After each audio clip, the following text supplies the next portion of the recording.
नमस्कार, बहुत स्वागत है आपका। प्राइम डिबेट देख रहे हैं आप, आपके साथ में जेपी शर्मा। चर्चा के लिए कई दिन कशमकश चली, चर्चा होली, गतिरोध नहीं टूटा। सदन के अंदर की जोर आजमाइश अब सदन के बाहर होनी है।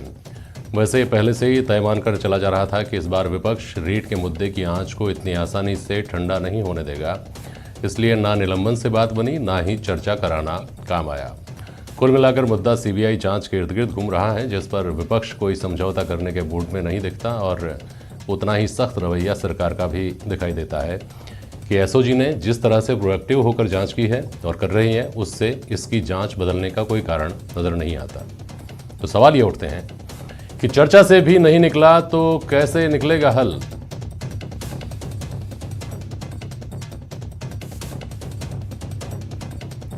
विपक्ष पर हट के आरोप या सत्ता पक्ष पर हठ धर्मिता के आरोप सही हैं?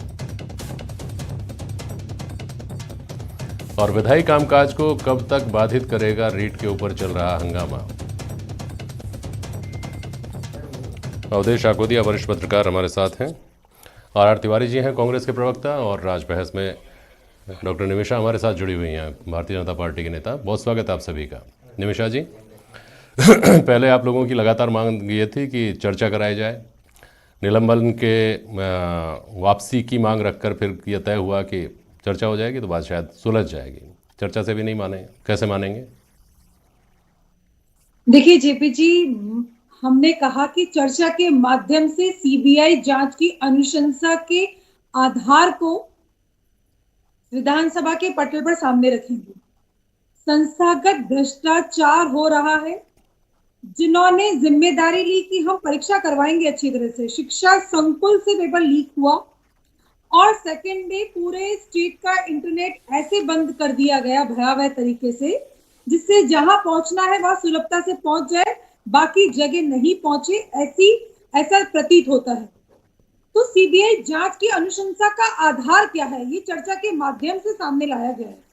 आप ये देखिए कि लाखों छात्र छात्राएं जिन्होंने परीक्षा दी और जो भ्रष्टाचारी तरीके से पेपर आउट करवा करके और जिस तरह से पेपर को बांट करके ये पास हुए हैं, और जिन्होंने मेहनत की जो पास नहीं हुए हैं, उनके लिए, उनके न्याय के लिए भारतीय जनता पार्टी पुरजोर से सीबीआई जांच की बार बार अनुशंसा कर रही है। सरकार को अपनी हठधर्मिता छोड़ करके इसे मान लेना चाहिए। भाई, इतना ही जोर देकर सरकार ये कर रही है निमिषा जी कि आपको ये हट छोड़ देना चाहिए। आप उन पर हठधर्मिता का आरोप लगा रही हैं, वो आप पर हट का, जिद का आरोप लगा रही है। और ये थोड़ा समझाइए ना निमिषा जी कि आप लोग चर्चा के माध्यम से, आपने कहा माफ कीजिएगा, तो क्या आप लोग ये उम्मीद कर रहे थे कि आप सदन में चर्चा कराएंगे, सीबीआई जांच की मांग करेंगे और सीबीआई जांच की मांग सरकार मान लेगी, कल ही न्योता भेज देगी, आइए सीबीआई जांच करिए, ये मानकर चल रहे थे क्या? देखिए, सरकार की जो हठ धर्मिता का आधार है वो को नहीं है। आप बार बार कह रहे हैं कि शिक्षा संकुल, माध्यमिक शिक्षा बोर्ड के जो ब्लैक लिस्टेड सेंटर्स थे, वहां पर इनकी शिक्षा आयोजित की गई है और वहां से पेपर उन लोगों के हाथों में दिया गया जो सरकार के हिस्सा ही नहीं थे। प्राइवेट डिस्ट्रीब्यूशन हुआ है और राजीव गांधी स्टडी सर्किल पे, जिसके खुद संरक्षक मुख्यमंत्री जी हैं, तो आप ये बताइए राज्य की कोई संस्था कैसे इसकी जांच कर सकती है? कैसे निष्पक्षता आएगी? ये सारी बात तो बहस का बायस है ही, सदन के अंदर भी, डिस्कशंस में भी। मैं तो आपसे सवाल ये कर रहा हूँ कि आज चर्चा कराने के ऊपर आपका जो जोर था, तो ये अपेक्षा तो आपको रही नहीं होगी कि सीबीआई जांच की मांग सरकार चर्चा के बाद मांग लेगी, मामला सीबीआई को चला जाएगा। तो चर्चा कराने का औचित्य समझ में नहीं आया ना, फल तो नहीं निकला कम से कम। और अब आर तिवारी जी, अब आपके पास क्या विकल्प बचता है, सरकार के पास क्या विकल्प बचता है? जेपी शर्मा साहब, दुर्भाग्य है कि राजस्थान का प्रमुख विपक्षी दल भारतीय जनता पार्टी गए 3 साल से जिस दिशाहीनता से काम कर रहा है, अच्छा। नेतृत्व बटा हुआ। मुख्य बात यह है कि खुद का नेतृत्व बटा हुआ है और उस नेतृत्व बटे हुए कारण से वो अनर्गल प्रचार कर रहे हैं। भारतीय जनता पार्टी की वसुंधरा राजे जी का जब 5 साल का राज्य था, 5 बार रीट की जैसी परीक्षाओं में पेपर आउट हुआ, एसओजी को इन्होंने जांच सौंपी, उस समय सीबीआई की इनको याद क्यों नहीं आई? अच्छा, आज राजस्थान में जननायक अशोक गहलोत लोगों को रोजगार दे रहा, बेरोजगार बच्चे बच्चियों को। 3 साल के शासन में 2 साल तो हमने कोरोना की महामारी से लड़ने में ही निकाल दिया। अच्छा। केंद्र सरकार आज तक महामारी के नाम पर रेलवे की परीक्षा आयोजित नहीं कर पा रही है।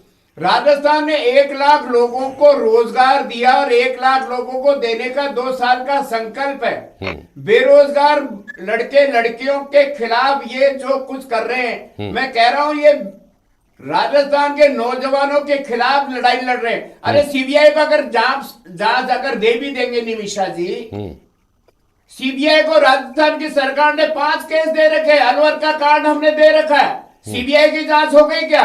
और सीबीआई की जांच कितने साल चलेगी जब तक आपका रीट की परीक्षा ही नहीं हो सकती है?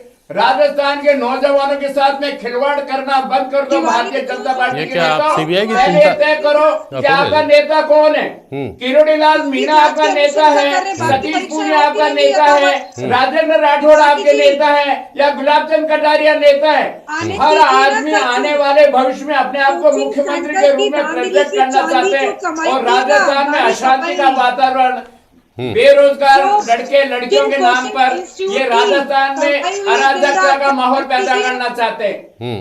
तिवारी जी आप बाकी परीक्षाएं हो जाने दीजिए।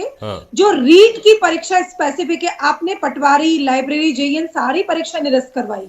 आप जो रीट की धांधली हुई है इतनी बड़ी, उसकी जांच सीबीआई को अनुशंसा कर दीजिए। जांच करिए ना निमिषा जी। ठीक है ठीक है ठीक है। बाकी अपराधी को पकड़ा नहीं आपने। हमने करीब 50 लोगों को हमने जेल के शिकंजों में भेजा है। तिवारी जी सुनिए ना, भटकाने में माहिर है निमिषा मुकुंद आप बताइए ना। तिवारी जी और तिवारी जी की पूरी पार्टी सवाल ये उठा रही है कि आपकी पार्टी में 10 चेहरे अलग अलग हैं जो आपके द्वारा किए जा रहे आंदोलन का नेतृत्व अपने अपने हिसाब से कर रहे हैं। मैं उदय शाकोदिया जी के पास जाऊंगा, उसके ऊपर इस मुद्दे पर मैं बाद में आता हूँ, क्योंकि तिवारी जी ये तो तय है कि कांग्रेस की एकजुटता का तो लोहा पूरा हिंदुस्तान मानता ही है। राजस्थान में जो कांग्रेस ने एकजुटता दिखाई है पिछले 1-2 सालों में, उसकी तो मिसाल दी जाएंगी आने वाले अरसे में भी। अवधेश शाकोदिया जी, फिलहाल सबसे पहले जहाँ से बातचीत शुरू हुई थी कि आज जो सदन में चर्चा हुई, उस चर्चा को निर्णायक मोड़ पर पहुंचना बहुत मुश्किल होगा। ये तो पहले से ही मानकर चला जा रहा था ना, जब विधानसभा घेराव की तैयारी कर रही है पार्टी, तो उससे पहले कैसे ये मामला ठंडा हो सकता था? अवधेश शाकोदिया जी। बिल्कुल जेपी जी, देखिए भारतीय जनता पार्टी ने जिस तरह से जब सदन शुरू हुआ लगातार अपना विरोध प्रदर्शित किया, किसी भी भारतीय जनता पार्टी के सदस्य ने कार्रवाई में हिस्सा नहीं लिया। उनकी प्रमुख मांग थी कि जो प्रश्नकाल है उसको स्थगित करके और चर्चा कराई जाए। चर्चा का मकसद था कि सीबीआई जांच की अनुशंसा सरकार करे। जैसा आपने भी कहा, जो सरकार लगातार इस बात पर कायम है, क्योंकि विधानसभा की जो चर्चा हुई उसमें ऐसा कोई नया तथ्य नहीं रखा गया जो पहले से पब्लिक डोमेन में नहीं है।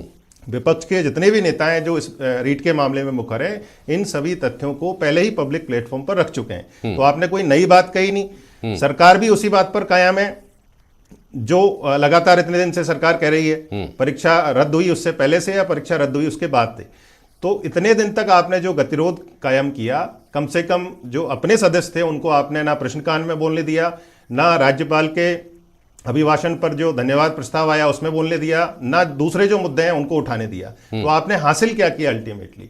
तो भारतीय जनता पार्टी को या तो जो रणनीति है वो ठीक ढंग से नहीं बनी, क्योंकि आप इस चर्चा कराने के लिए इतने दिन से अड़े हुए थे।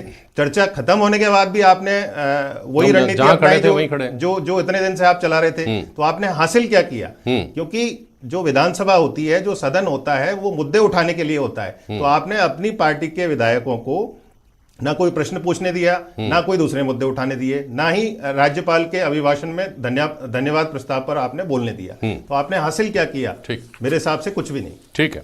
निमिषा मुकुंद, आर तिवारी जी की पार्टी की एकजुटता की तो बलिहारी है ही,